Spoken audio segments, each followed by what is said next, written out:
So welcome to the final video of this series, How I Healed My Fibromyalgia Flare-Up Without Doctors. Hello, I'm Terri Lee-Shield. If you haven't watched the previous videos, 3 videos, they're in this series, in this playlist on YouTube, dressed like this. I would suggest and recommend that you go and watch them. Otherwise, this video might not make sense. You can obviously choose to do what you like, but that's what I would recommend.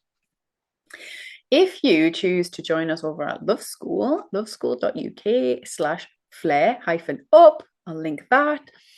You actually get to watch this entire course. You'll get access to it, but there's also some really great bonuses for joining us over there in that community. Aside from the fact there's like discussions and you can ask questions, there's additional free content for you because I would love to share a little bit more and invite you to be part of the Love School community as we're learning about natural healing recovery over there. So get over there if you want for additional sign-up bonuses. Stick around for the end of this video though, because I've also got a little treat for you for watching this series. Really appreciate you being here and sticking with us and going through this Fibro Warrior journey together. So this is the final video. I'm explaining the final stage of recovery. This final phase of healing, I identified the problem. I made a choice to decide that I wasn't going to put up with that sort of pain, that level of stress and tension. I committed to the process. So kind of seeing it through, made a big drastic lifestyle change.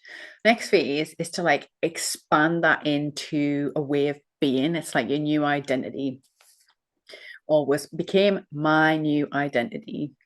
So this phase is about completely stepping out of that idea that I have fibromyalgia, that is part of me or part of my identity. I'm not saying I'll never have a flare up again in the future. I don't know. We don't know what's in store for the future. But I do know that now I've clarified, now I have a life design, now I have the skills, the experience. I know how I can get out of that flare up. I know what I need to do to change that state of being.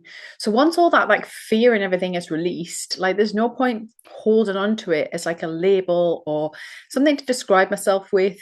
It's kind of like holding on to an old ex-boyfriend, right? I don't want it in my life because I don't want it in my future. I'm not going to hold on to it in my present.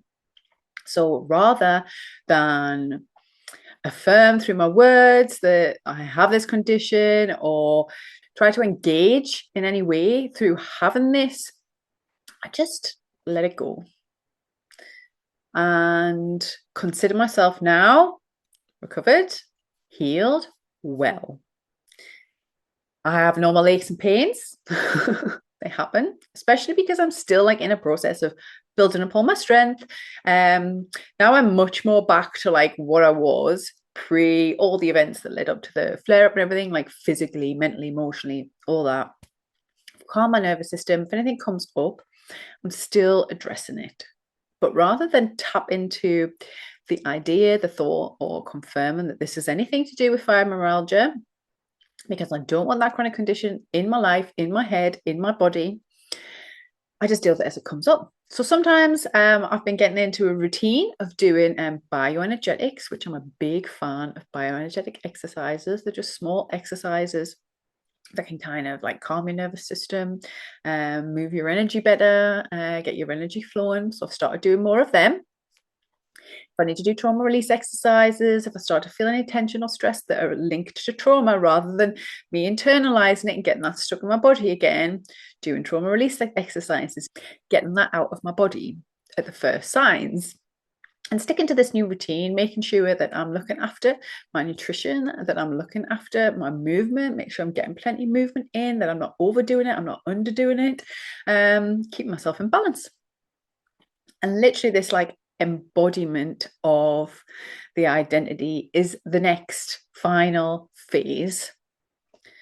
So that's kind of involved me getting out more. Literally like trusting myself, building my confidence up, doing new experiences, going further afield. Like I said in kind of the last video, it's like letting go of all those fears, isn't it? And doing that through experience and not doing it through the experience of going, oh, something bad going to happen. Because I did the shadow work to release that and then just embodying it and trust that I can travel further and it's not going to have a significant impact. And if it does, if something happens, I know how to manage it. I can just rest and I'll get back somehow because I survived every single aspect of the flare up. And this is like really important.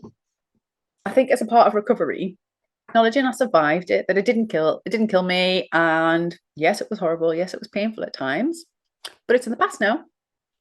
It's not a present experience, and I'm not inviting it into the future. So I'm going to step into the future, step into each present moment without that lingering doubt, worry, and certainly not the idea that that's part of me anymore, because it's not. It was a period in my past, and it's like closing the door on that period in the past and then focusing on what I would do. Normally, it's just a normal person who wants to build up their health and well-being, just slowly increase my stamina, stretch myself a bit more, build up my strength, build up my confidence with what my body can do, and just adding it in as part of my routine in my natural way of living. So it's not my entire focus now. It's not as much focus as certainly in the first and then the second phase. I'm not paying constant attention like I did in the initial observation stage. It's literally now just maintenance. It's just kind of my normal body maintenance, as every person has to do to maintain their health and well-being. And it's just like moved on. This can actually feel like quite a difficult phase at times, especially, like I say, because I noticed my fibromyalgia had a link with mind, body, and my energy and what was going on for me to do with grief, trauma, stress, all that stuff. So it was significant events that led up to this significant flare up. And it's been like kind of moving on and letting go of all that. That's part of the recovery. So that is honoring whatever comes up, whether that be looking at the mental, the way I was thinking, what might have caused that to repress back in my body, what's shifted me out of the routines that I know had helped us in the past. Because as I said at the very beginning, this isn't my first rodeo. I had slipped out. This was kind of like in recovery for like addiction, they call it like a relapse, right? So my flare up was kind of like a relapse. Because I had this stuff happen, I kind of thought I could just let go of my previous life design and I could just do what I want. I mean, we can do what we want, we can, but there was consequences. I took it a bit too far, perhaps. I wasn't paying enough attention to my health and well-being, so I was forced to. But then at this phase, I can let go a little bit. So it's like giving an appropriate amount of attention to my health and well-being, an appropriate being aware that there was a history there, but not clinging on to that, not bringing that history into my present, not allowing what's happening in the present to create a future that I don't want. I love school. Everything that I talk about is like the holistic nature of recovery. So not only is it like within ourselves, because fibromyalgia is kind of like a physical, personal thing, we've looked at my body and spirit, but actually what caused the flare-up was to do with life events and my relationships that had a drastic change. So this is something that we look at Love School. It's like how everything connects, how our environments and our relationships affect us, and then that affects our mind, body, spirit, emotions, energy, all of that. So we look at like a really holistic view of health and well-being. And the life design process is like considering all that and adapting to it, adapting to that as a reality, from like an ecosystem mindset. So we've got some courses and things at Love School that are like dedicated to life design, to natural recovery.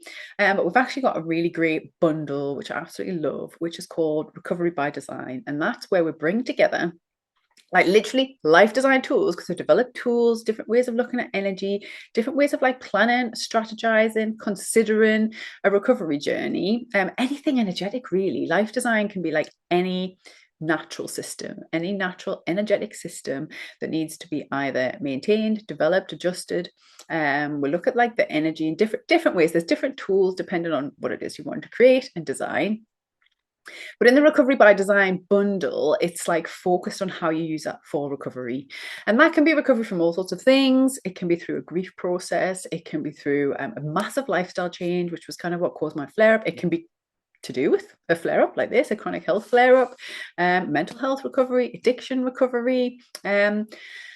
a recovery process is anything where we kind of have to find ourselves again. We have to get ourselves back to a state of alignment because we've been kind of knocked off course by whatever, by life, or we've realized we've been following a path that's taken us out of our alignment. Healing, which obviously we can use a recovery process for. Healing is like a mending process as well. So there was some mending had to go on through this flare-up recovery that I did, including things like the shadow work and stuff. All of that is considered in this bundle. I think if you're struggling with something like a chronic health flare-up, I put as much content as I can out for free on YouTube. This course is over at Love School for free, and there's like, if you go and sign up there, Love School /flare-up, links all down there. There's bonus content. You're going to get lots of additional supportive content for this, and I'll guide you through a process. I can't guarantee that my process will work for you, but we can try. If you're feeling stuck and in pain and you want to try something, you could try this, and that's free. You can access that if you go over there. But Recovery by Design is literally like a whole bundle. It's a whole package of different courses where you can dive into this a bit more deeply and look deeper at what might have caused flare-ups, whether that be in yourself, body, mind, energy, system, emotions, all of that, whether it be your relationships, your environment. It's all there. Tools, support, access to me. They're great value, the bundles. So you can go, if you would like the Recovery by Design bundle, and I would love to see you in there. It's Love School /Recovery by Design. I'll link it. And because you've watched this entire series, and I'm so grateful for you being here, you can have a little discount. So I'll put a discount in code in the description below as well. Get over there, you'll save 10% signing up. It's great value anyway. That is like a total bargain. I would love to have you over in the Love School community. We support natural holistic recovery so that we can all learn how to thrive as ourselves, as our authentic selves, recover ourselves, live a lifestyle that actually works for us, for what our body needs, what our mind needs, what our soul, what our energy needs, all of that. Thanks for watching this series. Look out for the next one, because starting next month, we've got a brand new series which is going to be all about recovering from bullying events or from significant events involving others impacting our lives. So make sure you like, subscribe, sign up for the notifications, and join me in the next series. Thanks for being here.